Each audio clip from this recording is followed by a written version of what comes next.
everyone.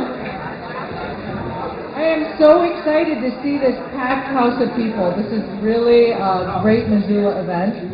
I'm Dina Mansour. I'm the Interim Executive Director at the Maureen and Mike Mansfield Center at the University of Montana, and it's such a great honor to have you all here. This exemplifies what the Mansfield Center attempts to do in the state of Montana. We were founded in 1983 in honor of Mike Mansfield, who was known as being a Democrat, but beloved by people of all ideologies, that he reached across the aisle and he was so successful in the public discourse and important issues of his day in the 60s, such as civil rights legislation, the Vietnam War, the Voting Rights Act. And so when we were founded to also support the public discourse in a nonpartisan way. So we hope that we have a variety of people here today, people of all opinions on issues on the border, people of all backgrounds, but what unifies us is that we all want to listen to people on the other side and understand their perspective. So we are particularly honored tonight to have with us tonight 27 U.S. Department of State fellows from Honduras, Guatemala, and El Salvador. They are here on a sports diplomacy program. This exchange is one of the many educational and cultural exchanges that is the law of the United States, as codified by the 1963 Fulbright-Hays Act, where Congress determined in the middle of the Cold War that what was really going to keep us peaceful and aligned with our neighbors was talking to one another, was listening to the other side and having mutual understanding of different perspectives. So this sports diplomacy program recognizes that sports is a universal language, that they're here on a Spanish language program. They don't speak English for the most part, but they've been active with high school students, with grade school students, with members of the Salish and Kootenai tribes, with the Lady Grizz, and they've all been using basketball to build those people-to-people exchanges. So we're excited that you're part of this people-to-people exchange tonight. If we had more time, we would be interpreting. We will interpret at a very low level so that our guests can understand. And of course, our guests up here on the stage from those countries will be speaking in Spanish, and it will interpret for you. So I'd like to introduce to you our moderator for this evening. Bob Seidenschwarz is well known around the community. He has a KGVO talkback conversation every couple of weeks, as he is the President Emeritus of the World Affairs Council. So, welcome, Bob.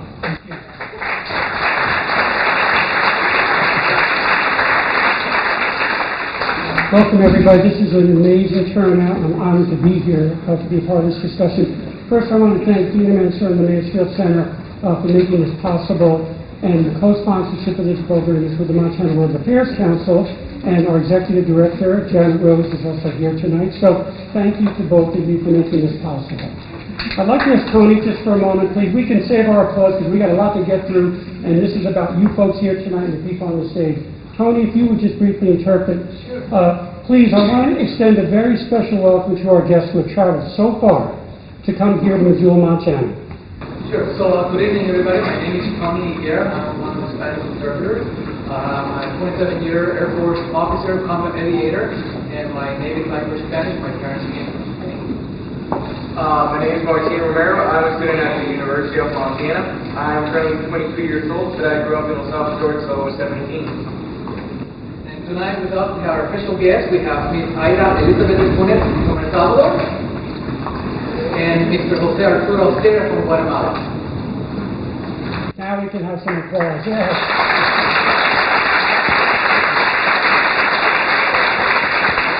I also want to welcome our very special guests who have come so far to be here tonight from the countries that represent El Salvador, Guatemala, and Honduras. So, por favor, toda la gente de Guatemala, El Salvador y Honduras, por favor, paren un momentito para reconocerlos.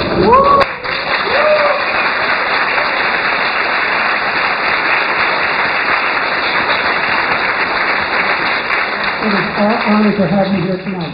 Now, we being Missoulians, I expect a very vigorous conversation and discussion here tonight. We wear our emotions and our opinions right on our sleeve.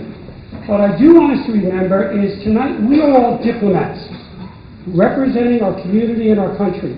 There's going to be nothing more important than the impression that we leave on our very special guests in terms of our courtesy and the warm and extended welcome that we've given all the people that have come here. If there's one thing that I can say that over and over again is said to me by people who come to Missoula, no matter where they come from in their backgrounds, they are overwhelmed with the kindness, the integrity, and the openness of people here in Missoula and Montana. So for the Montanans, give yourself a special hand.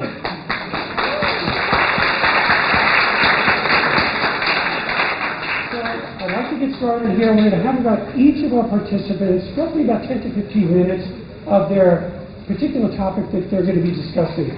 So we'll probably run about 40 to 45 minutes, and then we're going to leave plenty of time for questions, because that's what we're here for tonight, is to have the dialogue, to have the type of questions and discussion that makes a situation like this so unique. So first I'd like to introduce Dr. Paul Haber from the University of Montana. And I said I would keep this brief. Dr. Haber is a professor at the Department of Political Science at the University of Montana, where he is widely respected for his expertise on globalization, Latin America, environmental politics, or policies, and social movements. So welcome, Dr. Haber.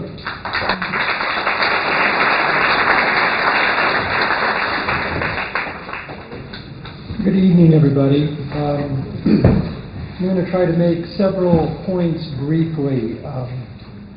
First of all, I just want to point out that all of us in this room have migration stories in our families. I think it's worth keeping the stories of our ancestors in mind when thinking about how we and our government is and should be treating Central Americans currently seeking immigration or refugee status in this country. In my case, I am the grandson of 4 immigrants. At least one of them crossed into the country illegally not long after World War I, a period of massive migration into this country. His experience was not easy, but he was treated much better than our most Central Americans today. Actually, much, much better. I think there is value in considering whether we should do our best to treat others as our loved ones were treated when they came to this country. Let me direct your attention to the contemporary history of Central American and Mexican migration to the United States. My position is that a complex series of U.S. laws and policies have interacted to contribute significantly to a human rights disaster for many thousands of people every year, most of them women and children. Please notice that I said contributes, not alone causes. There are plenty of additional contributing factors that we can trace back to Spanish colonialism, the post-independence period of the early 19th century, all the way down to the governments that exist today in what is called the Northern Triangle of Central America, Guatemala, Honduras, and El Salvador. Furthermore, the people unfortunate enough to have to attempt the oftentimes harrowing and painful journey from their Central American homes to the United States must make their way first through Mexico, whose government, ironically, has done little to make their journey easier. Another contributing factor to why Central Americans are coming here in large numbers today is because they're fleeing criminal gangs. Many of these gang members become gang members while incarcerated in the United States for relatively minor infractions. Prisons do many things, including indoctrinate and train young men to skillfully commit serious crimes. After serving their sentences, they are then deported and make their way back to their countries of origin. And when they get there, they are incorporated into their gangs there. So the U.S. bears some of the responsibility on this point. However, I want to hasten to add that these individuals also have free will, and they choose not to use it well when they join up with others and inflict human rights violations on their Central American fellows. Human rights violations that may shock many of you in this room if you don't already know about that. And we'll be talking more about that later, firsthand experience. So it's the poverty and lack of opportunity to earn a living wage in their countries for these gang members. That's not their fault. But their predatory behavior is not to be excused. And we should consider, however, how the U.S. penal system contributes to increasing levels of violent criminality in Central American countries, which then acts as one of the primary reasons why so many Central Americans are now coming to the United States, particularly as families. Clearly, the largest number of immigrants over the last generation have come from Mexico. However, today, the number of Mexican people crossing into the United States is way down. Some estimates are that more people of Mexican origin are leaving the United States and returning to their Mexican homes than the other way around. However, the number of people coming from Central America is way up.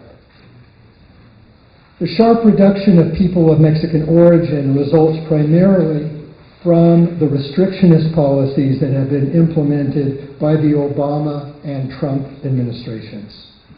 During the Obama years, stricter border enforcement and deportation policies combined with institutional and cultural racism to make the U.S. a much less hospitable place for Mexicans to live and to work and to raise their families. As a result, many fewer are trying to make the journey northward. Harsher measures and more frequent expressions of blatant racism not seen in this country since before the Civil Rights Movement has also encouraged many to voluntarily deport. That's actually an official policy, to try to get people to voluntarily deport. This policy is to make things on purpose sufficiently miserable so that fewer would come and more would return. This policy was pursued with gusto during the Obama years, whose policies were much meaner to the immigrant community than were those of his predecessor, George W. Bush.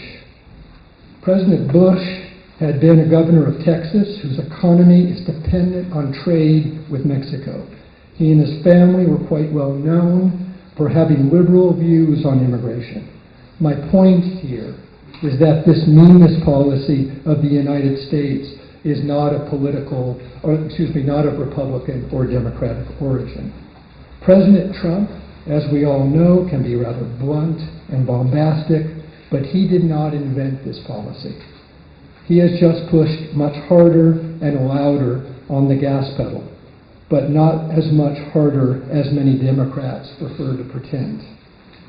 As noted, legal scholar Beth Caldwell recently pointed out, and I quote, "The United States has embarked on a massive deportation effort over the last decade.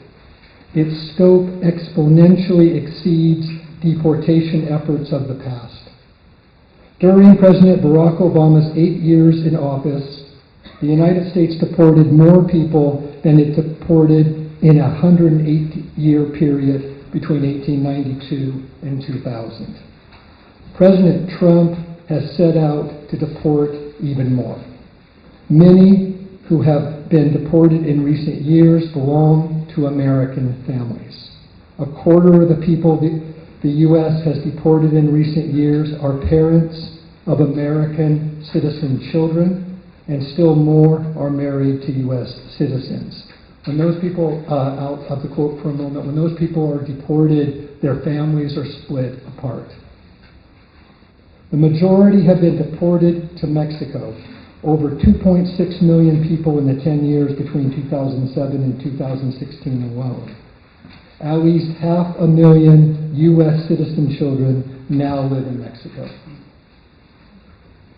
Central American numbers have increased, primarily as a result of lack of economic opportunity in their countries, combined with extremely high rates of gang violence in their communities of origin. So they come to our country seeking political asylum from that violence. Their situations are usually desperate. What should we do? Well, I'm going to argue that we should be kinder. We should take more responsibility because governments in our name have implemented policies that have contributed to the reasons that so many people, including desperate, unaccompanied minors, have decided that despite how dangerous and difficult the journey, it is their least worst option. No, I'm not advocating an open border policy. I do not think that is workable. But I do think we can and we should do more to take in the tired and the scared and huddled masses of people of Central American origin. The numbers of people seeking political asylum today are way up, and the number of applicants being granted refugee status is way down. To continue down our current path not only dehumanizes desperate Central Americans, but also dehumanizes us. The callousness of U.S. policy over the past decade is beneath us.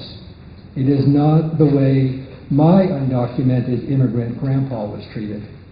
We can and we should do better. I will be happy to discuss particular reform packages in the Q&A.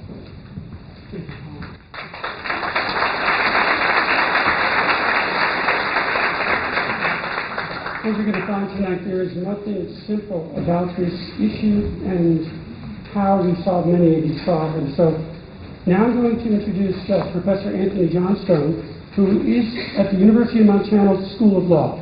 He teaches and writes about federal and state constitutional law, legislation, election law, and related topics.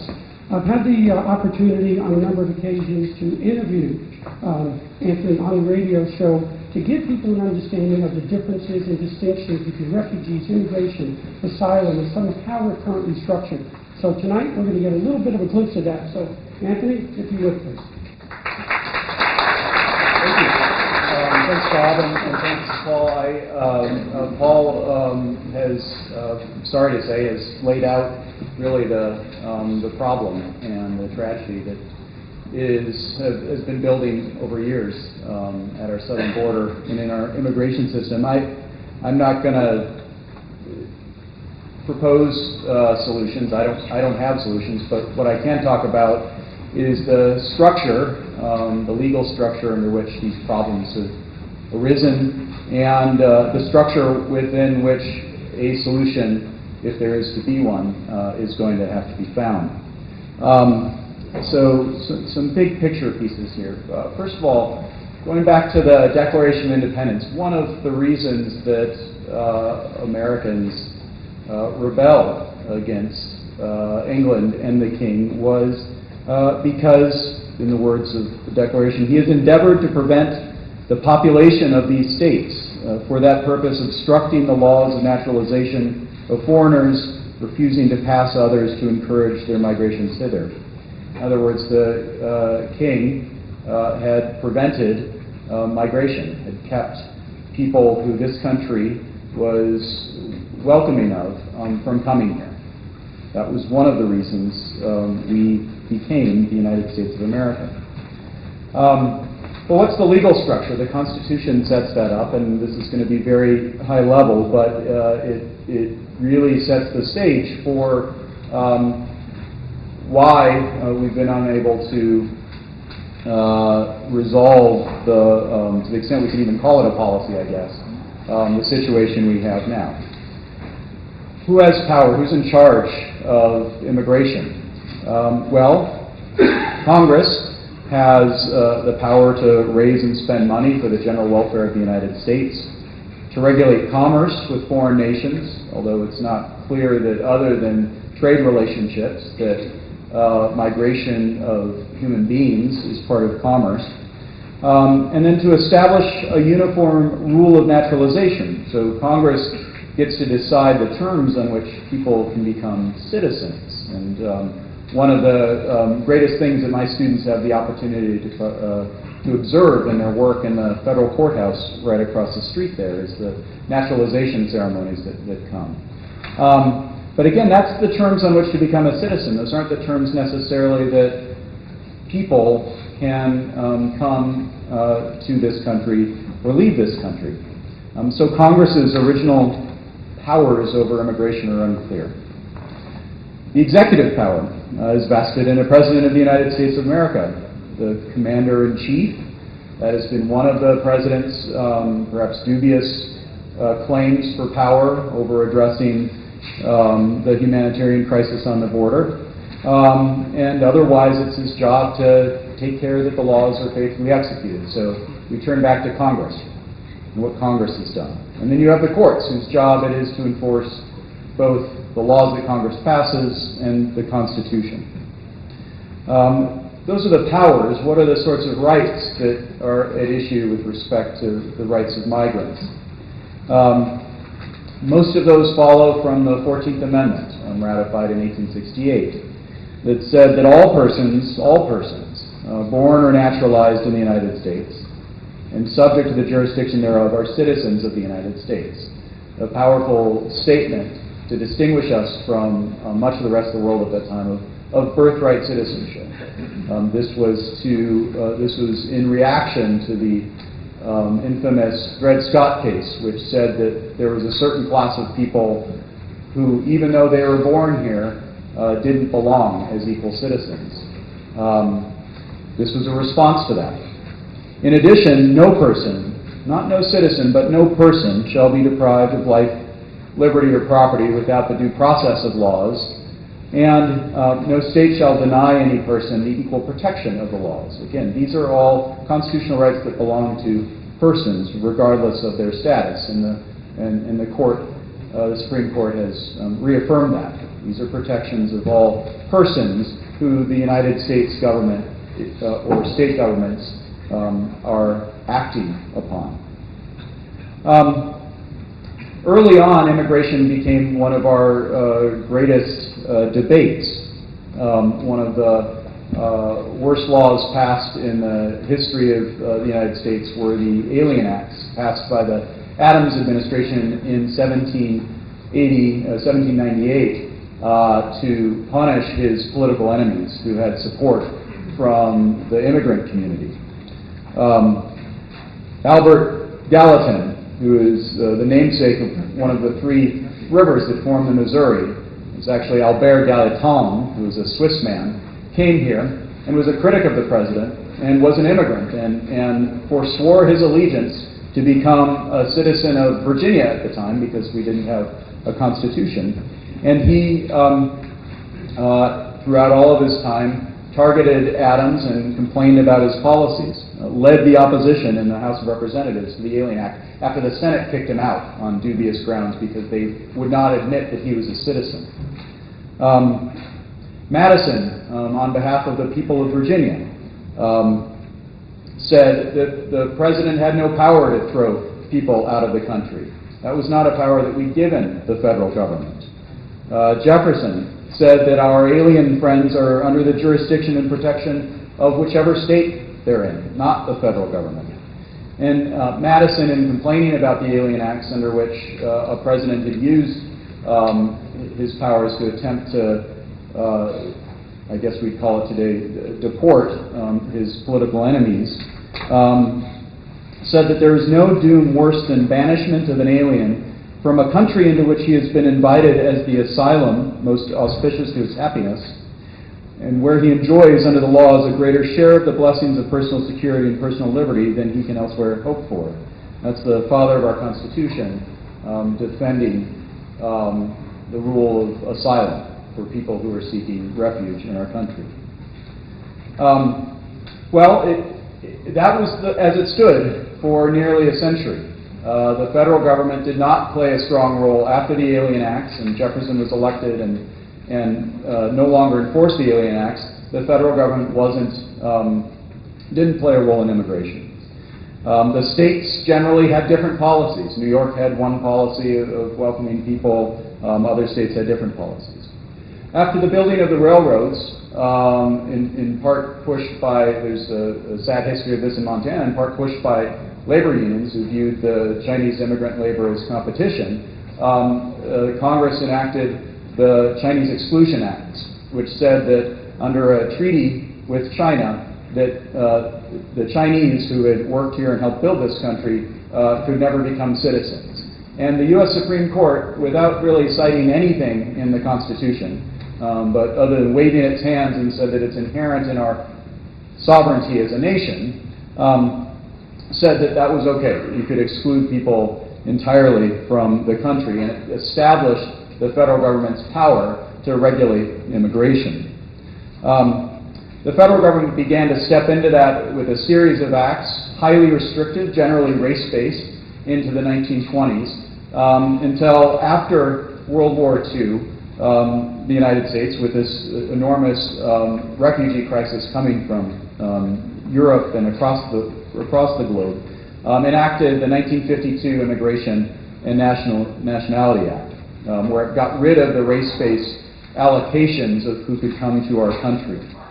In 1965, Congress updated that, and then in 1968, the United States Senate ratified the UN protocol relating to the status of refugees, which obligated the member states to provide an avenue for asylum for refugees who were persecuted, faced persecution in their home country.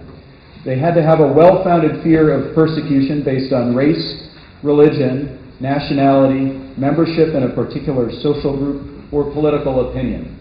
And that classification of what is a refugee eligible to seek refuge in the United States was enacted by Congress as the law of the land in the Refugee Act of 1980.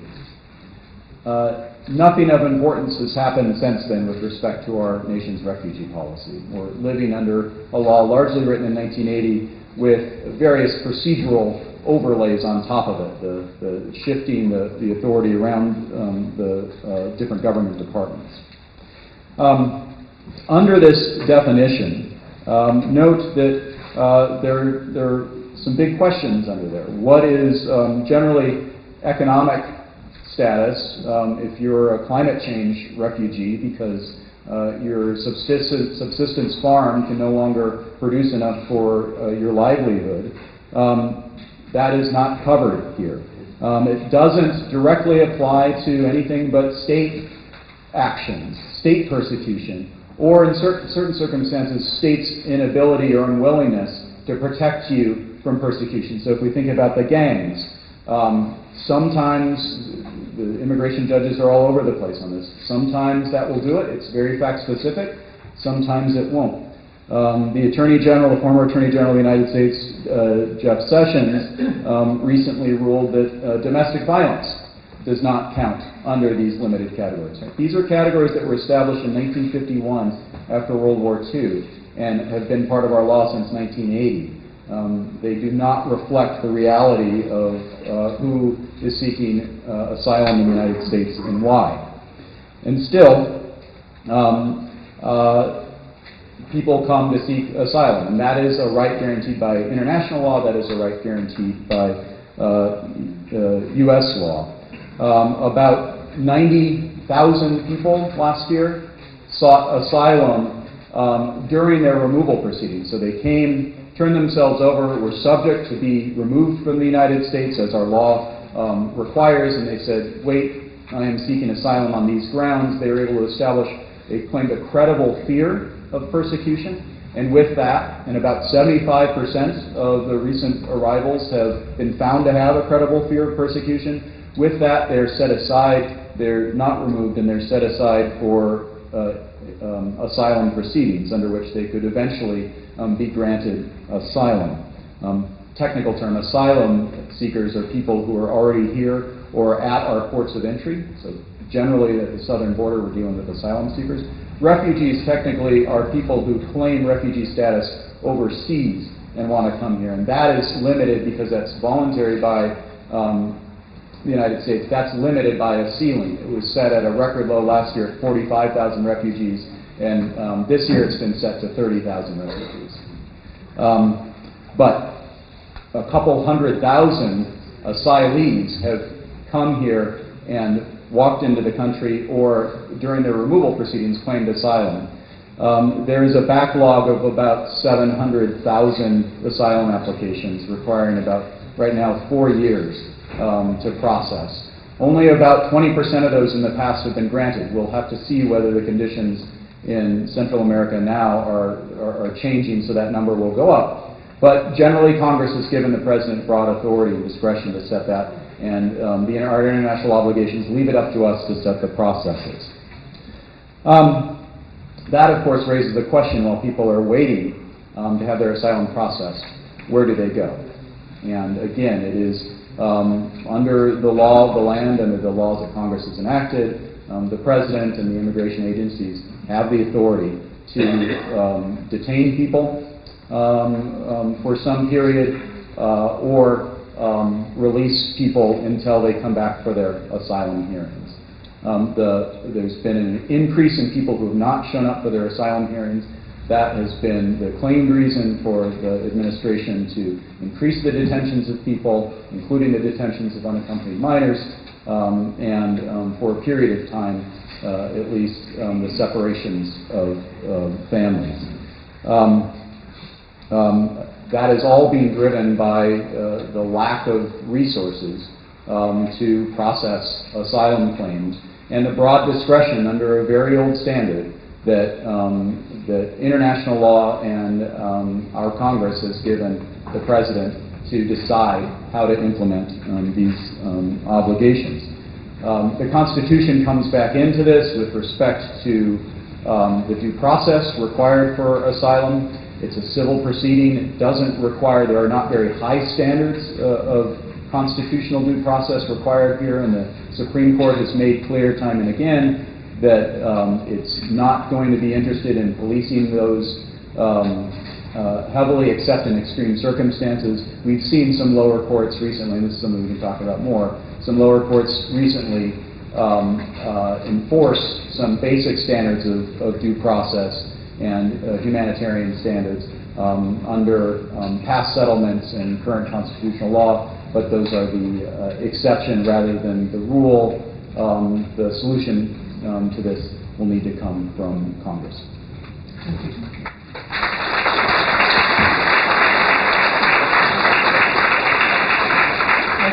Martino is going to introduce Jose, and please welcome. Thank you.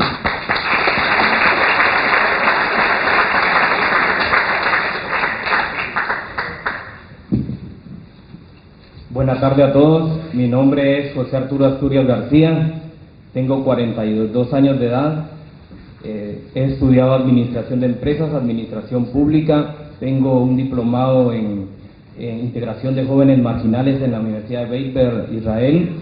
Actualmente estoy sacando una maestría en Dirección y Gestión del Recurso Humano. Trabajo como director de Cultura y Deportes en la Municipalidad de Villanueva. Mi función ahí es integrar, planificar, dirigir programas de prevención de la violencia enfocados en la cultura y en deporte. He logrado trabajar durante más de 21 años en este tema.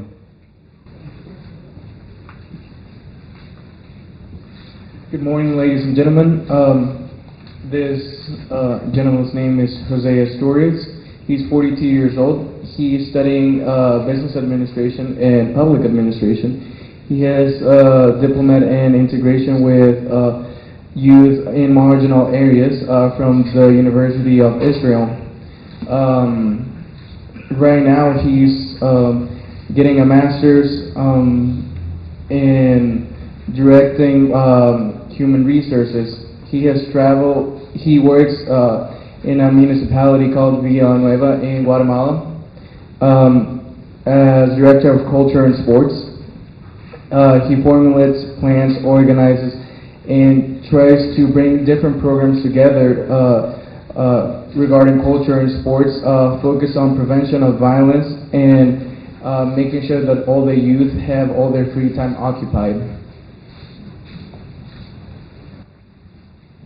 Mi historia, nací y crecí en una de los sectores, colonias le llamamos nosotros, se llama el Mezquital, desde los 0 años a los 19 años, un sector bastante pobre, problemático. Tuve la oportunidad de crecer con padres disciplinados, eso me abrió espacio para no caer en cosas malas.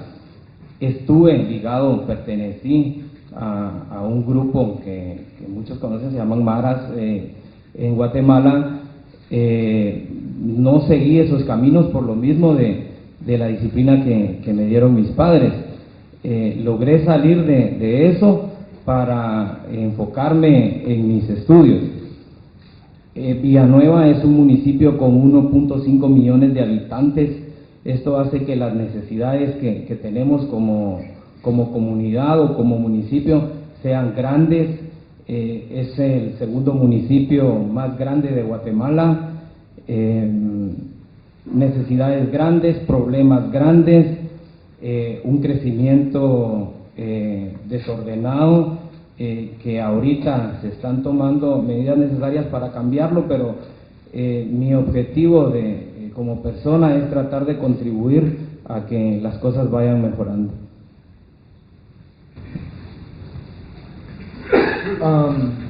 Jose was born and raised in Villanueva, specifically in a really bad neighborhood. Villanueva is also the second biggest town in Guatemala with 1.5 million people. So being the second biggest town in Guatemala, there's a lot of needs, especially in the neighborhood he grew up with. He also in his youth, he was related to a gang, but through study he was able to grow and take advantage of opportunities that were laid upon him. Thanks also to his dad that was in the military, he grew up being very disciplined from his youth. Hold on a second.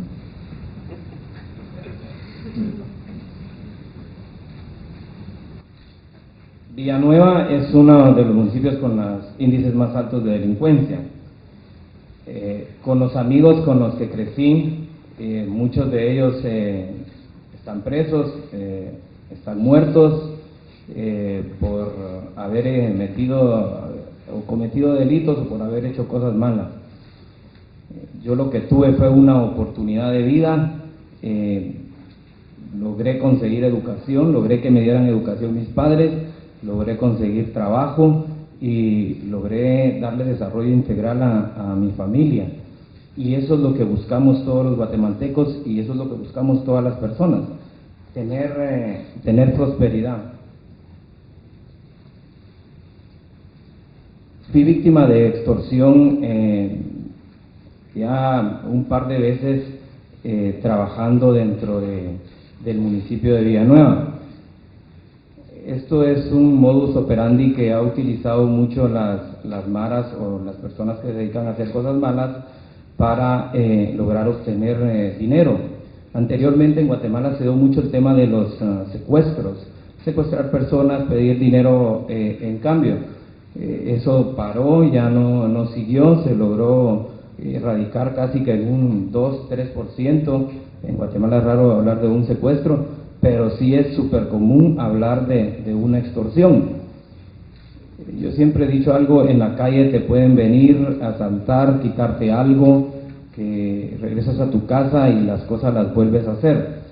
El bendito problema de la extorsión es que te roban la paz, te roban la tranquilidad, el temor de que tu familia le pueden hacer daño, que les pueden hacer algo. Las veces que a mí me ha sucedido, no he cedido, yo la verdad no he cedido, fui 13 años policía y si tú cedes vas a tener que volver a ceder y esta gente va a seguir delinquiendo. Se asumen los riesgos o las consecuencias, pero cada una de las personas decide y muchos compatriotas deciden por ceder en la extorsión porque si no les hacen daño a ellos, a su familia, a sus hijos. Gracias a Dios tengo los medios para defenderme, pero otras personas no. Mi familia, mis papás, mis hermanos, todos aún viven en el sector rojo, el mezquital, no han querido salir de ahí. Ellos se enamoraron del lugar, se enamoraron del sector, se afianzaron y no quieren salir de ahí. Y gracias a Dios no vivo ahí, pero yo para llegarlos a visitar a ellos tengo que sacarlos de ahí para poder verlos. He's also saying that he had many friends as a kid, but a lot of those friends have been killed, and one of them even died in front of him.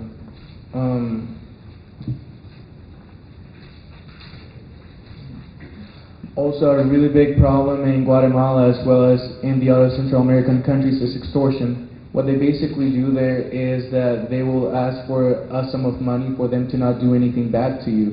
And it'll often be like a monthly fee, anywhere from the corner store that a family has like in their living room, or just any kind of business, or to any kind of person. Specifically to him, he's been a victim of extortion 7 times.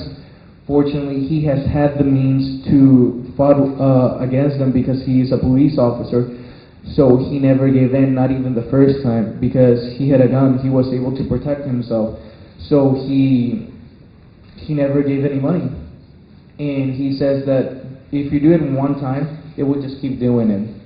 The problem is that there's a lot of people in Guatemala that don't have the means to defend themselves, so they just have to give in. And unfortunately, if you do not give in, something bad's going to happen to you. Something bad's going to happen to your family. And family is the most important thing there. You don't want anything bad to happen. Also, what he's saying is that, yes, they're stealing money, and that's replaceable. You can work towards it and earn it back again.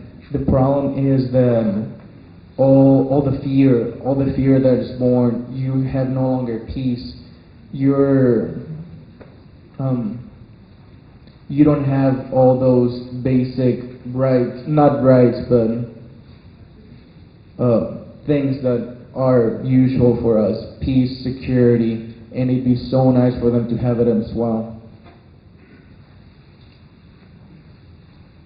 Si todos regresamos un poquito el tiempo, en los 70, en los 80, empezó el tema de las maras, y no era tan una descomposición social como la de ahora, porque cuando tú pertenecías a estos grupos, lo más que podía pasar que te agredieras físicamente, que te pelearas entre clicas, entre maras, pero el problema de ahora es un poquito más grande. Entonces, estos niveles de descomposición social, estos niveles de delincuencia hacen que las personas no quieran estar ya en ciertas comunidades. Algunos tienen la oportunidad, buscan los recursos para poder salir y salen a otros sectores porque en esos sectores no existe este daño. No estoy diciendo yo que toda Guatemala es así. Son sectores los que están proliferados por la delincuencia, que tienen delincuencia, y los sectores que hay otros sectores que no, pero obvio eso necesita recurso económico para poder vivir tú en un sector donde no te vayan a estar molestando o no te van a estar haciendo daño. He's also saying that in the 70s and 80s, gangs used to be very different. Before then, the worst thing that could happen to you if you were part of the gang is that you would get into like a small physical argument with another gang, but that would be it. Nowadays, there's way bigger repercussions to it. Because of that, a lot of people just like him seek to better themselves through education and other means, basketball for example, and they try to reach out to every opportunity and take advantage of it in order to get out of those places. Unfortunately, there's some people like his family that has decided to stay there because they just fell in love with it, and even though it's a pretty bad neighborhood, they won't leave. In his situation, if he wants to go visit his family because he no longer lives in that neighborhood because it's so dangerous, he has to go there, take his family out so they can finally go to a safer place where it's way nicer, they can walk freely and not have any fear that something bad's going to happen to them.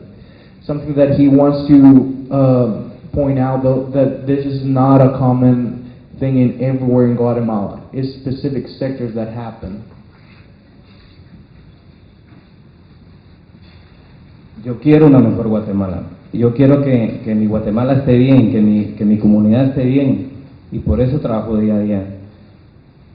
espero que llegue el día en que le pueda heredar, que pueda ver que mis hijos, mis nietos logren vivir mejor que lo que se está viviendo ahorita. Pertenezco a una década donde viví las cosas buenas y esta descomposición actualmente.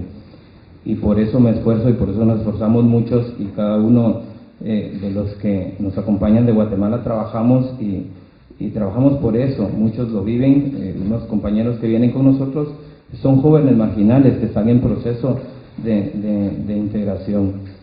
Eso es lo que nosotros deseamos. Factores por qué la gente emigra a los Estados Unidos. Hay muchos, hay varios, pero unos porcentajes más altos que otros.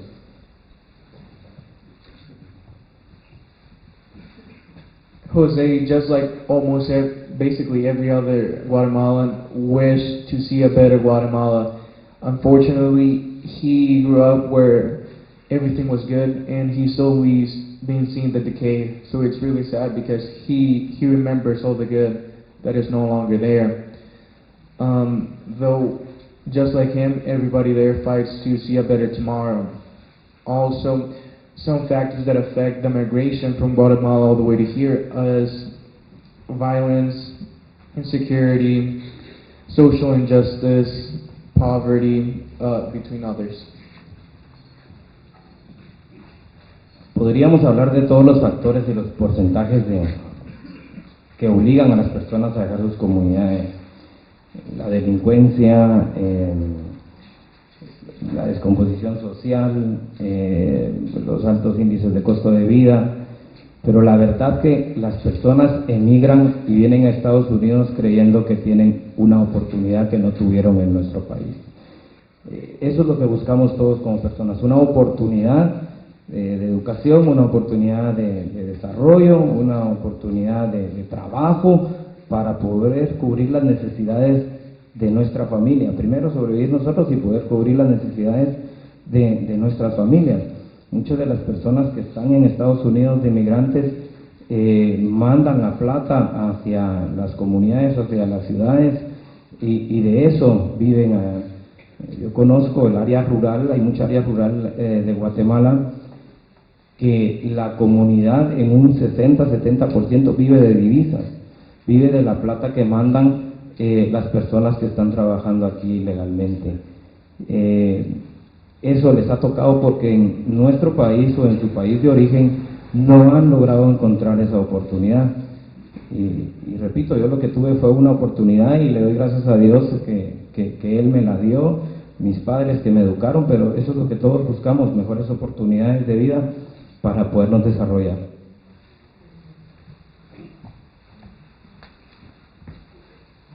As final thoughts, he's saying that there are many reasons of why Guatemalans as well as other Central Americans come here to the U.S. But what it really boils down to is the lack of opportunity that they had there. Here they have the opportunities to have a good paying job, to better themselves, to not only help themselves but also their family. That's one of the biggest reasons. They tried their hardest to do so and they weren't able to. Therefore, they seem obligated to come here. And they're just trying to do their best. And what really boils down to, they can't see a way out there. Solo quiero dar las gracias a toda la ciudad a todo el estado de Montana y comentarles que yo me siento contento por la manera en que nos han tratado y por la manera que nos han atendido. No sucede así en todos los Estados Unidos. Hay lugares donde no te atienden así, no te hablan así y te tratan muchas veces despectivamente. A nosotros nos sucedió en Atlanta cuando hicimos escala. He tenido la oportunidad de estar en Los Ángeles y es diferente. Puerto Rico son muy buenas personas, lo tratan muy bien a uno, pero a todos ustedes muchas gracias.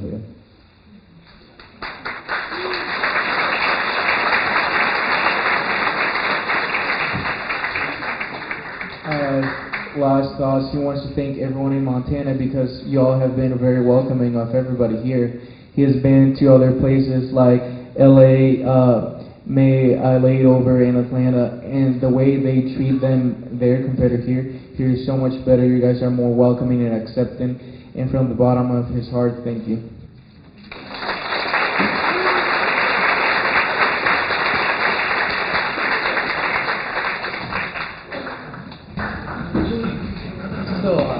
Aida's pretty brave young lady. It's pretty hard to stand in front of a bunch of people you don't know and open her heart out to you. So thank you. She felt more comfortable preparing a speech, and then she was willing to give it to me in advance, and also I was able to translate it as specific as possible to the language, to the English language. So we're going to go ahead and start with that. Buenas noches. Mi nombre es Aida Funes, tengo 24 años. Le doy gracias a Dios por la oportunidad que me ha brindado y una de ellas es estar aquí con ustedes. Good evening. My name is Aida Funes. I am 24 years old. I'm from the Republic of Salvador. I was born in the capital, and I thank God for the opportunity He has given me to be here with you tonight. Dios me ha dado el talento del baloncesto que al pasar de los años lo he trabajado con mucho esfuerzo, pasión y dedicación. Y gracias a este deporte se me han abierto muchas puertas, al contrario de la mayoría de mis hermanos salvadoreños. God has given me the talents to be a good basketball player and have spent many years working hard with passion and dedication. Thanks to the sport, many doors have been opened for me, in contrast to many of the Salvadoran brothers and sisters. La situación de mi país es muy delicada en muchos aspectos, las principales en la educación, salud y violencia. Todo esto nos lleva a nosotros como ciudadanos a buscar la manera de superarnos y de salir adelante con muchas dificultades y necesidades. The situation in my country is very delicate in many aspects, primarily in education, healthcare, and violence. All of these things drive many of the citizens to try to find a way to better themselves and to find a way out. Basically, educational opportunity, poor access to healthcare, and constant threat of violence are the main challenges for the people of El Salvador. Por lo cual, los compatriotas al no ver soluciones ni oportunidades en casa buscan emigrar, arriesgando sus vidas, dejando a su familia atrás para suplir las necesidades del hogar. Because there doesn't seem to be a solution to the problems, my countrymen are willing to risk their life and to leave these problems behind and to escape their misery. En lo personal, no estoy de acuerdo en la manera en cómo cruzamos las fronteras fuera de la ley, pero también veo y vivo en carne propia lo difícil que es subsistir para nosotros los de bajos recursos. Personally, I don't believe there's a way out. Personally, I believe in the way they are doing this. I don't believe in the way they're doing this, by breaking the law and crossing the frontier illegally. It is just that they are desperate. They have choices. They have a choice to staying and suffering and taking the risk or leaving their country. Y nos vemos en la necesidad de buscar oportunidades fuera de nuestra tierra. En mi vida la educación me la brindó Dios por medio de mis padres y el baloncesto por medio de becas. In my life, I owe it to God that He gave me a good parents and the ability to play basketball, which brought opportunities for scholarships and access to do good education. En la salud, como asimismo, me ha bendecido con buena salud y pienso que es por llevar una vida deportiva. In health, I have been blessed with good health, which I attribute to playing sports of my life. Y pasando al tema de la violencia, es donde todos y cada uno nos vemos afectados de una u otra manera. En lo personal fue muy fuerte, ya que fui víctima de secuestro, autorización y violación al punto de casi que me quiten la vida. Eso me afectó física y emocionalmente al llegar a pensar en el suicidio. When talking about violence, all of us, every one of us has been affected by violence in one way or another. It is something we all have in common. I personally have been a victim of violence. I was kidnapped, tortured, and raped. Pero pensé en mis padres, el dolor que sentían por lo que me había pasado, porque también tuve que separarme de ellos y no volver a casa. Sabía que mis amados padres estaban apoyándome incondicional y dándome su amor. It affected me greatly, both physically and emotionally, to the point where I wanted to consider suicide. I thought about my parents. Sorry. How they suffer by enduring what I went through, and by the pain I would cause them if I took my life. I was ultimately forced to leave my parents and house from the threat of more violence to my family. Nunca fui a un psicólogo. Lo que hice fue aferrarme a lo que más me apasionaba y mantenía en mi mente enfocada por horas y horas.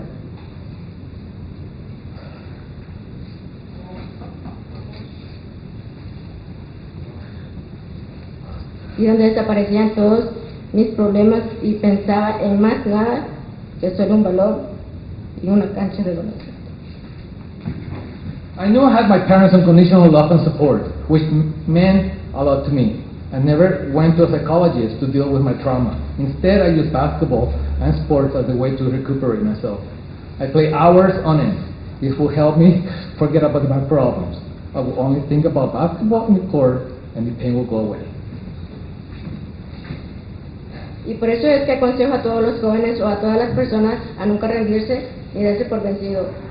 Porque Dios, por medio del deporte, sujeta en tu mano y siempre te sacan adelante. Eso hizo en mi vida y lo puede hacer en la vida de todos ustedes. My advice to young people and to everyone is to never give up. I believe that God uses sports to hold your hand and to help you deal with adversity.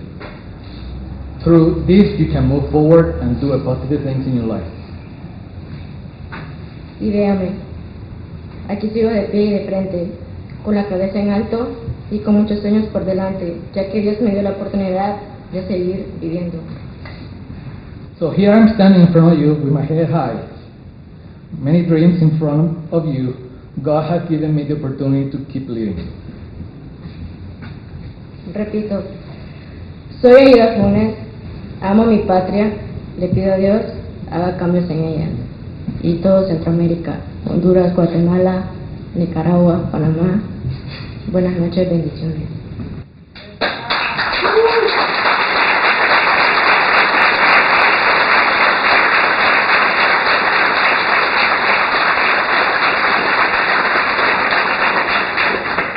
My name is Aida Funes. I love my country. I pray God to make changes to my country. Good evening and thank you.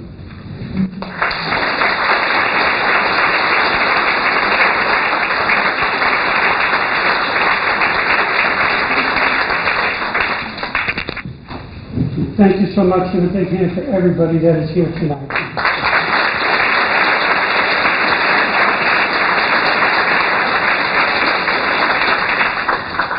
Okay, Missoula, this is your time. This is the questions. If you have a specific question that you want to address to one of our panel, please say so. If not, I will do my best to address it to the right person.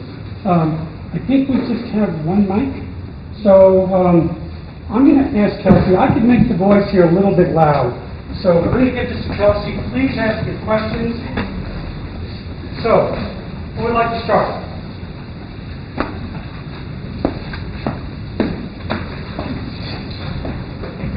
I know there are 27 young people here who have their dreams and hopes for the future, and I would like tonight to hear how they plan to build a better world.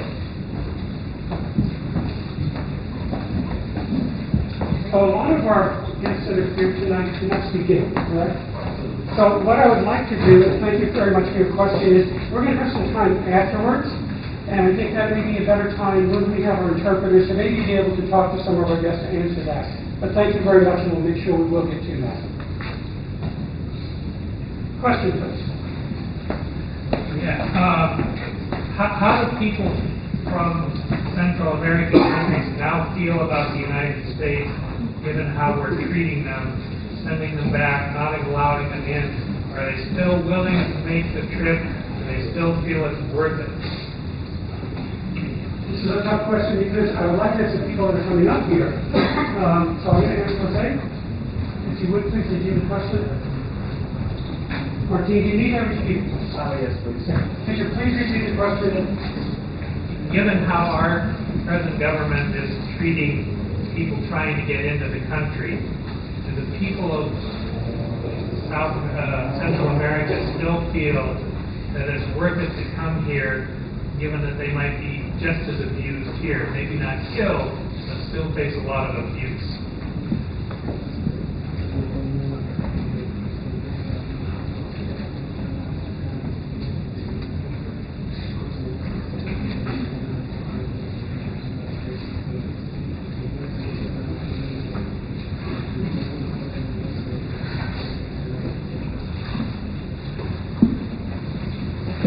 Yo no te podría decir si vale la pena o no vale la pena, porque esa es una decisión personal.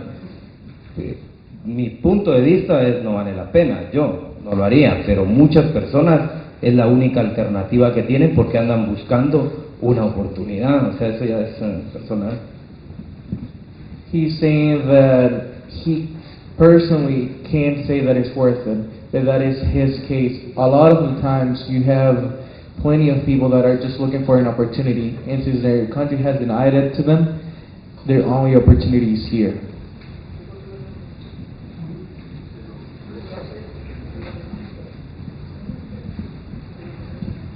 En lo personal, pienso que sí vale la pena, porque las personas, bueno, en El Salvador, lo que las personas buscan es salir de la pobreza, la violencia, que es lo que ya no, o sea, ya, ¿cómo decir?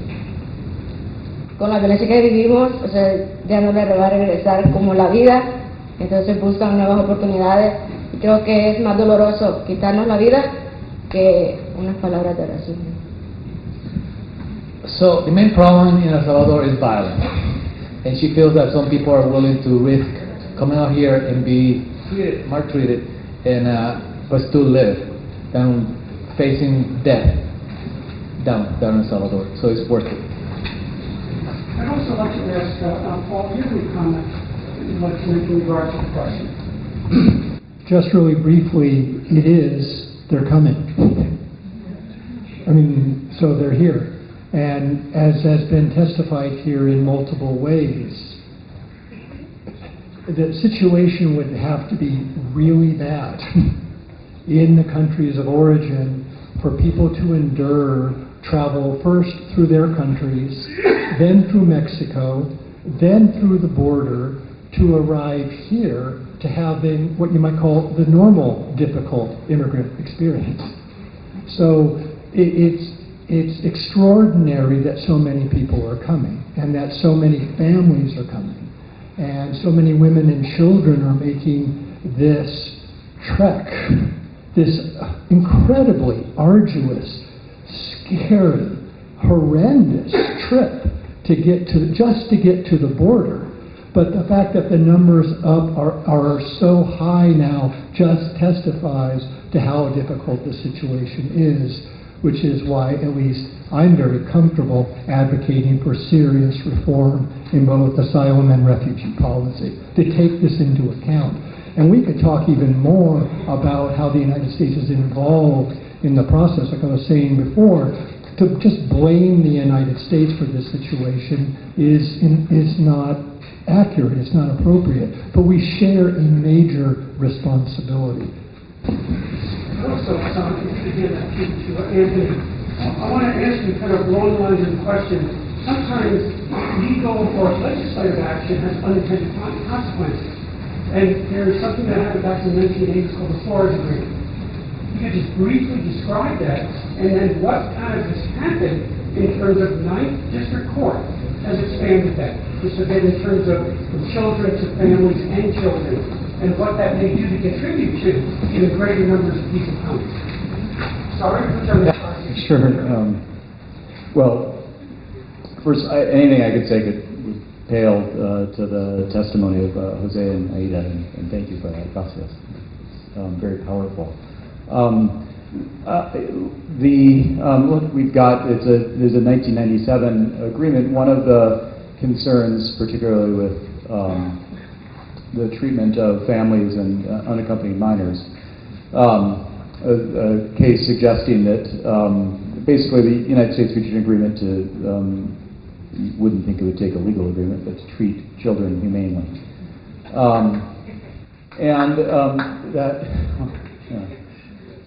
Sad that that's an applause line in today's world. But I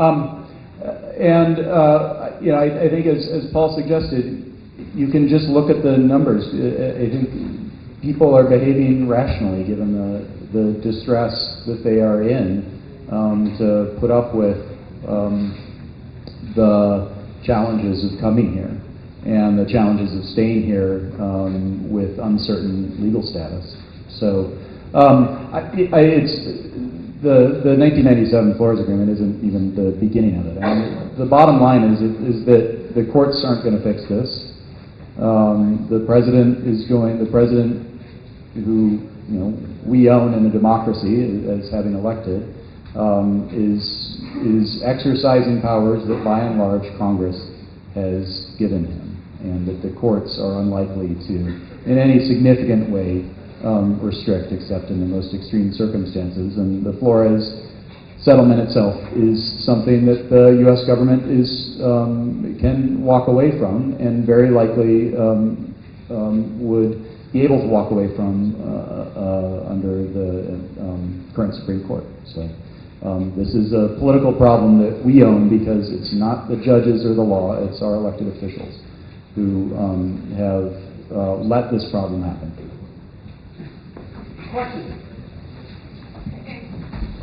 If I could request that we always use the microphone. This is being recorded by a generous grant by MCAT, and so if we could use the microphone up on the stage and in the audience. Thank you.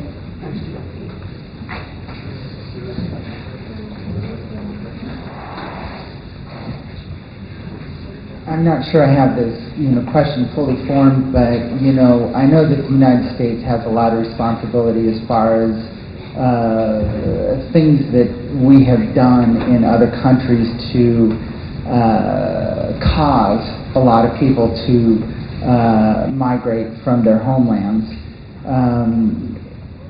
But it just seems like we can't absorb all of the refugees that are coming from other countries, that we should probably do something. And I guess maybe my question is, to all of you, what can the United States do to influence either the politics or the law enforcement in your own countries to reduce the violence, reduce the crime, reduce whatever the trafficking issues are there. I mean, we have a world of power, it seems like, both money, influence, politics, to be able to influence your country so that, a lot of people can stay in their homelands. Because I'm sure a lot of people don't want to necessarily come and start over again.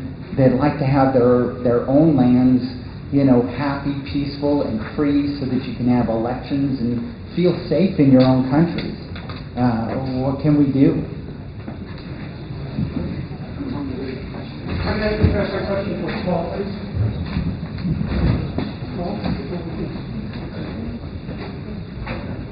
¿Uno de ustedes quieren responder a esta pregunta o no? Okay. So while they're thinking about it, I'll just say, well, one of the things that got mentioned briefly that I just want to emphasize is the backlog. This is inexcusable. This backlog of processing of cases so that they could be clarified given existing law is simply a resource issue. I mean, that wouldn't be easy, and you might be able to speak about, scaling up. I don't mean to just, it could be done overnight. It's a difficult problem to do, but we're not doing that. In terms of your question about what could be done in terms of U.S. foreign policy, say U.S. foreign aid programs, to try to improve circumstances in country, and you also talked about the possibility of some of that aid going toward law enforcement. Law enforcement, real alternative employment generation kinds of issues, because there's multiple problems there that are so exasperated by poverty, as you're suggesting in your question, those things could be done. They're very expensive.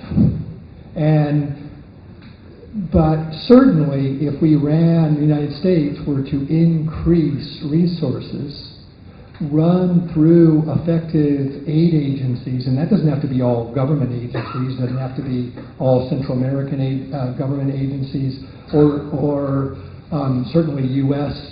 government agencies. There's a robust nonprofit NGO community that definitely could scale up efforts so as to increase some of the push factors, the outward pressures out of there, and I wholeheartedly would embrace doing that. We could reallocate some money from the Defense Department, for example, to get started. And that's not just simply, the typical, if it's a security issue, as is articulated oftentimes, then we should better use some of our security money to do things to actually improve security on the ground in the Northern Triangle, which would ease pressures. Yeah, I think you're right. I'd like to ask Martina and Paul, please, any comments from our guests. En Guatemala el problema es, Estados Unidos podría ser, tiene los medios económicos para poder ayudar a fortalecer algún programa que le dé prosperidad a los pueblos. Si Estados Unidos es próspero, yo miro la ciudad de ustedes es próspera, viven en comunión, tienen oportunidades de empleo, obvio la cantidad de habitantes de esta ciudad no se compara con la de Guatemala o con la de mi ciudad. Aquí, si no estoy mal, todo Montana no tiene ni 1 millón de habitantes y solo Villanueva, que es mucho más corto, tiene 1.5 millones de habitantes. Pero el problema es que la ayuda económica que da Estados Unidos a los países, en nuestro caso Guatemala, muchas veces está condicionada políticamente o hay intereses políticos de por medio. Entonces esta ayuda económica es utilizada para otras cosas y no llegan realmente a un programa que ayude a fortalecer, a darle oportunidad a la gente, a darle educación, a darle prosperidad. ¿Qué necesita un ciudadano para ser próspero? Educación y trabajo. Con eso que tuviéramos, pero invierten en programas que no dan ni educación ni prosperidad. He's saying that the United States does have the power to influence greatly in a positive manner, not only Guatemala, but all the Central American countries. He looks at the way people live here. They live peacefully, they have jobs. He also notices that here in Montana, there's less than 1 million people. In the town where he's from, there's a little bit more than 1.5 in a way more smaller space. The problem that he's stating is that there's political interests because the U.S. does help Guatemala.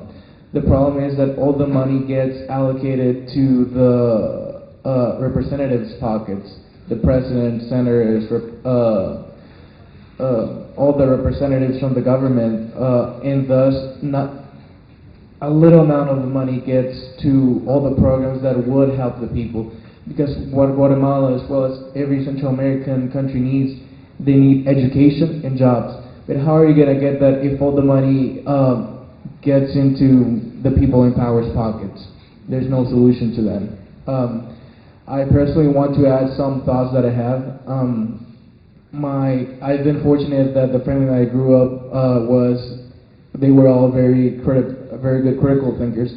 And some things that they've added is that in El Salvador we had a civil war from 1980 to a little bit of 1993, if I recall correctly. The problem is that all the money that funded that war was from the United States and Russia due to the Cold War. We also have to take into account, well, you don't only need the money to fund the war, you also need weapons.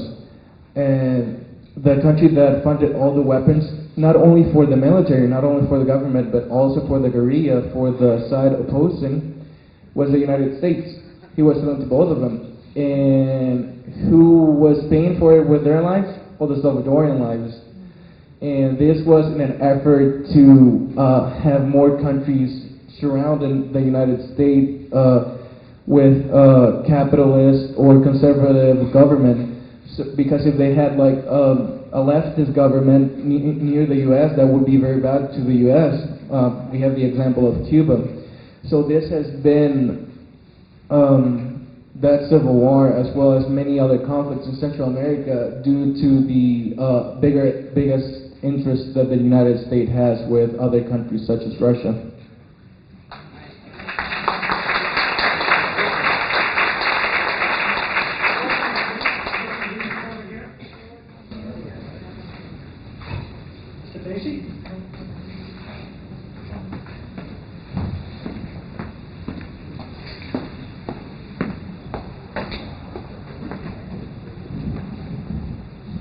For Paul or Anthony, I suspect in 1980 when the conditions for asylum were set up, they were basically based on human rights and those types of values.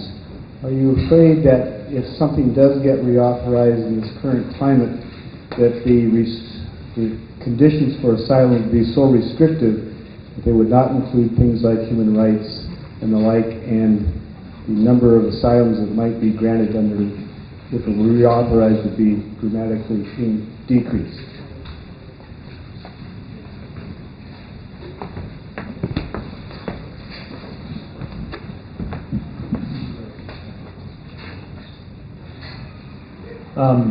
So I think that's a good question. The United States is bound by the treaty that it entered into in 1968 to protect the right of asylum on those grounds. You couldn't get worse relative to the international law baseline that the United States has signed on to.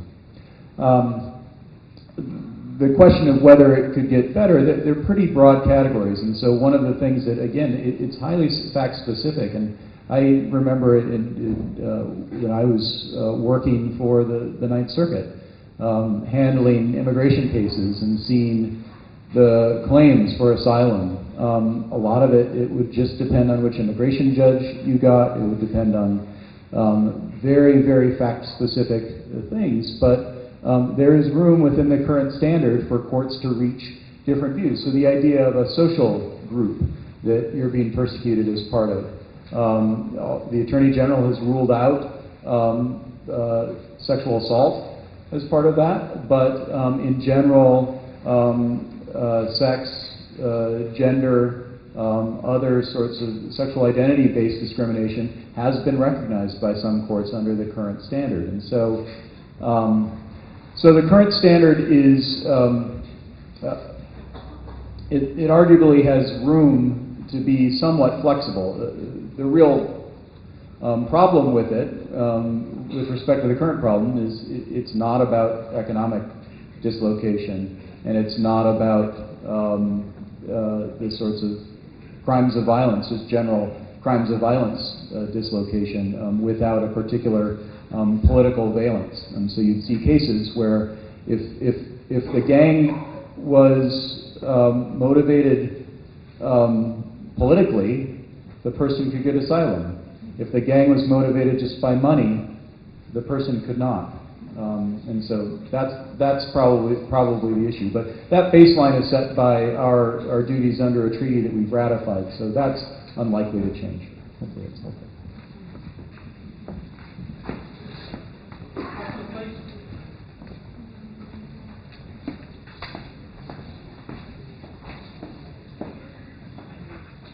I can say after being here tonight, I'm happy to live in America.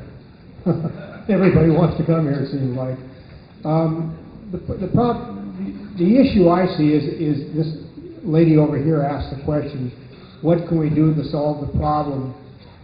That's what we got to do, is solve the problem, because having more and more people, I don't know how many, I mean, literally hundreds of millions of people would like to come to the U.S. because there is some terrible situations around this world, not only to the south of us, but the east and west of us. And so, is there something that we can do politically with our money? I know it was said that the money we do send down there now gets filtered through the president and the politicians and does not get to help the people where it needs to be helped. Maybe I'd like to go dig a little deeper in this, and what do you believe would be the best way for our country to supply more money, which has been brought forth? Where can we better spend that money than where we're spending it now? Thank you.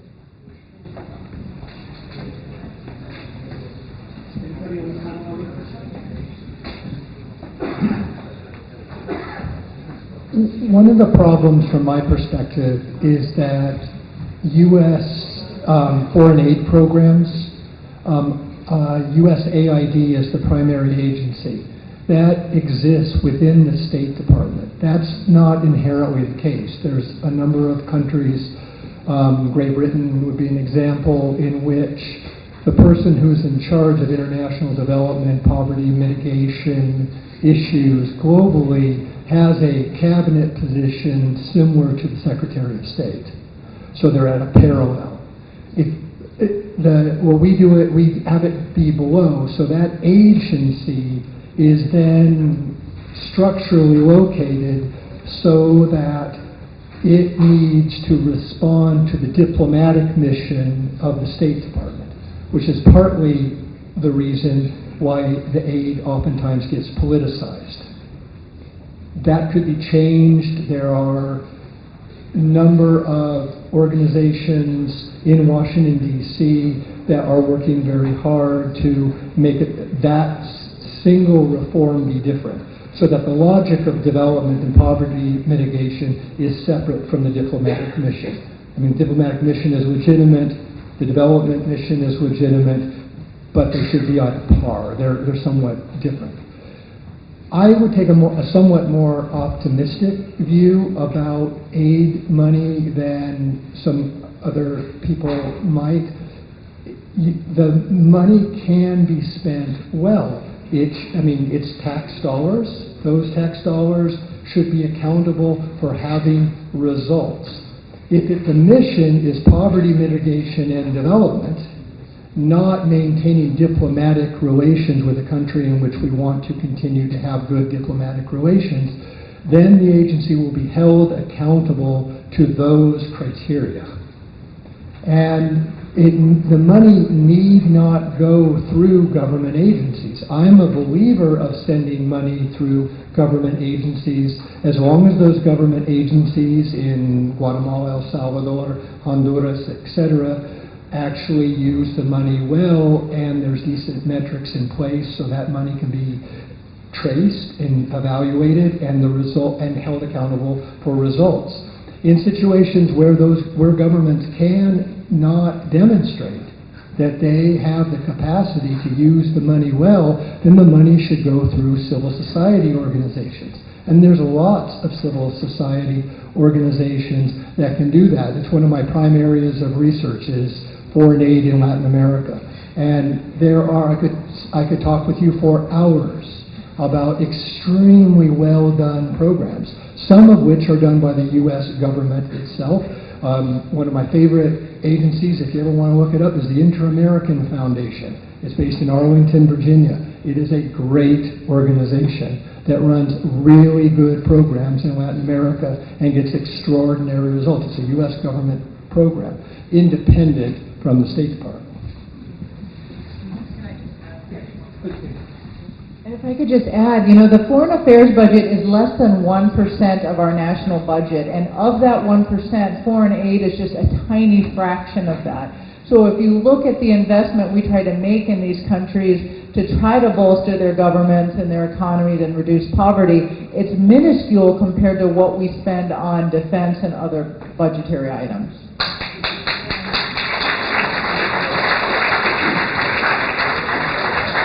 Just want to add, I want to be respectful of our time. We said we'd be running to about 8:30. We started a few minutes late, so we'll run about another 5 or 10 minutes in terms of questions, and then I'm sure many of our panelists will stay if you have discussions or questions you would like to ask us after we finish. So, gentlemen over there, any questions? Hi. I want to first acknowledge the complexity of the issue and that the history has multiple facets. the way I look at it is, right, I mean, in this case, the damage is done, and we're looking here to try to pick up the pieces and deal with it. And I would like everyone to think about rewinding the clock and what are the things that contributed. And I want to very much highlight the one person here that made the comment about what happened between 1980 and 1993. I have maybe a special perspective on this. I actually grew up in East Germany, and that was communism, and I'm not suggesting that communism is a good idea, okay? But I was, let's say, indoctrinated from the other side as to what was happening, right? So I've seen the other side of the picture there, and we were very well kept informed about what happened in Central America. And so I think there's a huge influence of the United States, especially us, having contributed to destabilizing those countries, because that helped to keep communism at bay, right? And so I would like you to think about in terms of what we can do when you talk to your congressman, when you get politically active. Think about 30 years from now, right? What crisis are we going to be dealing with then that we are currently building?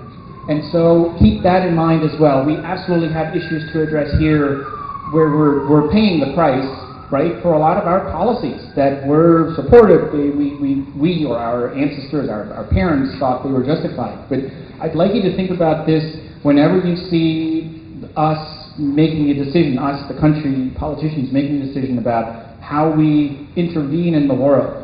Is it worth intervening in Venezuela, for instance?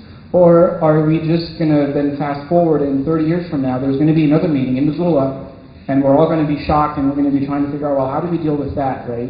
So I'm not per se asking a question, but I want to make this point. Think about longer term. Think about even what can you influence right now with our country's policy that may have an impact and may prevent one of those meetings 30 years from now or 20 years from now. Thank you. Any more questions?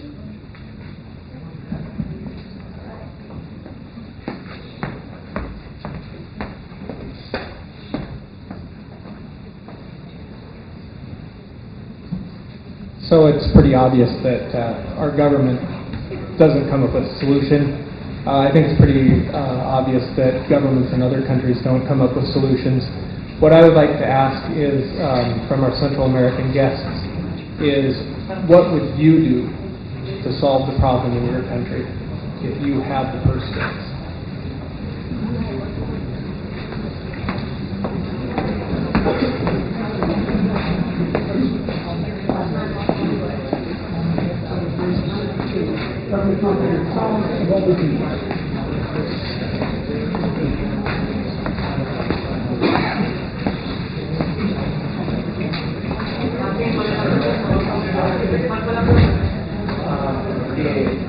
¿Cuáles son lo que el señor preguntó en ese momento es qué es lo que ustedes piensan que ayudaría al país? ¿Cuáles son las ideas, los proyectos que se tienen que hacer para ayudar al país?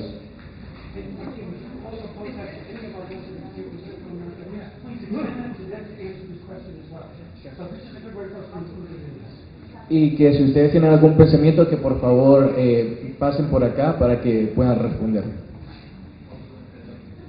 O lo pueden hacer también desde ahí. Vamos a empezar con ellos. Todos los países lo que necesitamos es prosperidad. Cualquier proyectos van a haber un montón, un sinfín de proyectos, pero todos tienen que ser enfocados a la educación, que genere trabajo y que tengamos salud. En la anterior pregunta, por lo que entendí, hablaron algo de USAID. USAID es el ente con la que nosotros... I'm sorry, I'm cutting him off, but it's way too much information for me to hold. So what he's saying regarding to this question is that there's lots of things that need to be done. That primarily there's need to be a lot of projects aiming towards better educate the whole society and educate it in order to build better jobs and health.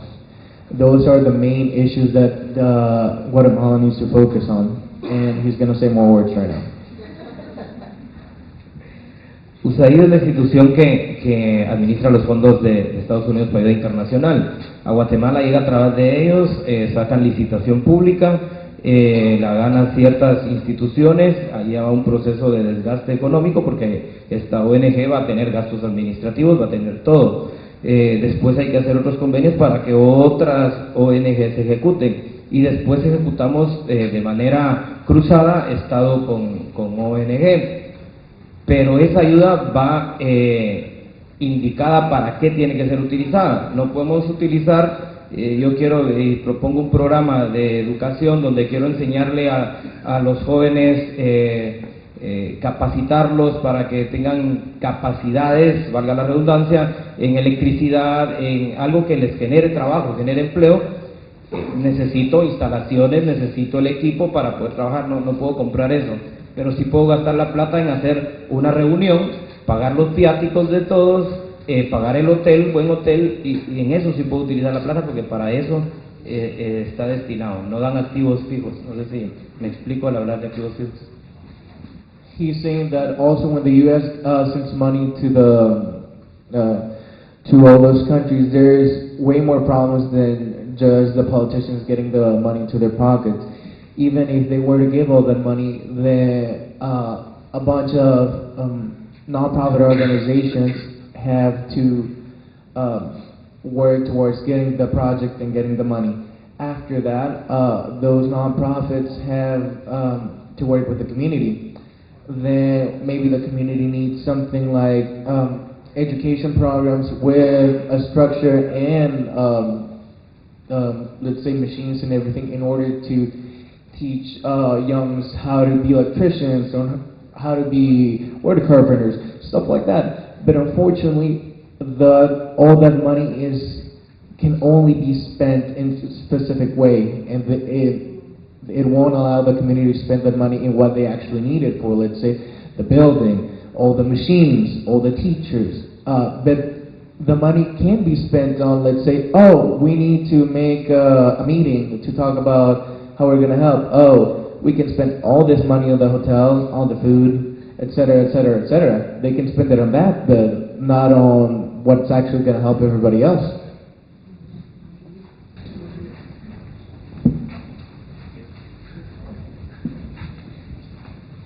Si yo fuera presidenta,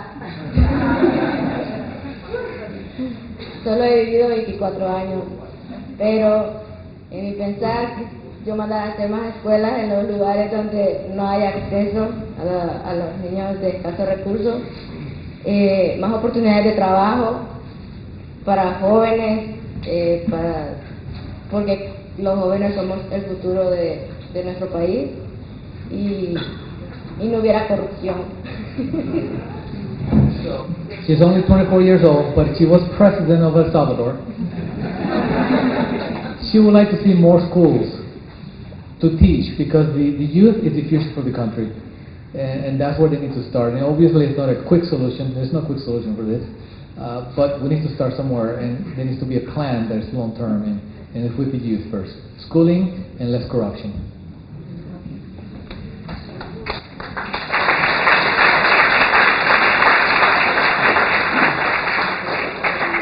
We have time for, I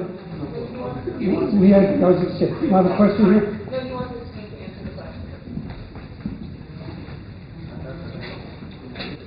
Hola, mi nombre es Marcos, yo soy de Guatemala y pues creo que, hablando deportivamente, creo que nos ayudaría mucho teniendo como más campamentos para entrenadores, porque creo que el deporte transmite y que haya menos delincuencia. Creo que haciendo deporte podemos rescatar como muchas vidas, sacar de la drogadicción, de la delincuencia muchos jóvenes, pero creo que en nuestros países, bueno, hablando de Guatemala, hay pocos entrenadores y los entrenadores que son buenos ya están como en federaciones, pero si capacitamos más, como ahorita en estas clínicas que venimos a hacer, a más gente, creo que esa gente va a llevar como otra ideología para poder abrir más escuelas, programas de baloncesto, futsal, voleibol, atletismo, natación. Creo que si lo hacemos, con eso nos podrían ayudar, capacitando a más entrenadores. His name is Marcos. He's from Guatemala, and his idea is to capacitate more people to be trainers, to be coaches. Have camps in order for them to learn better ways to coach as well as improve their skills. Because a lot of the times, a lot of young adults, kids, get involved in games and all those stuff because they don't have a better way to spend their free time. So there's not a lot of good coaches where he's from, and the little good coaches that there are all busy at these specific entities. But if you had more better capable coaches, they would be able to pull in more youth, so they busy themselves in something that is fruitful for them and for the society, and they wouldn't fall into such bad acts, gangs, and etc., etc. Thank you very much. So again, ladies and gentlemen, thank you, Missoula, for coming out in such great numbers and supporting and having this conversation. So I want to thank everybody on behalf of Tina and Sam and the Mansfield Center. Thank you very much for putting this together.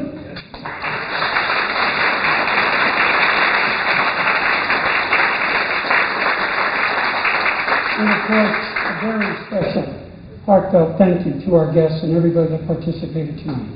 And to the people that traveled so far to come here to Montana. We thank you.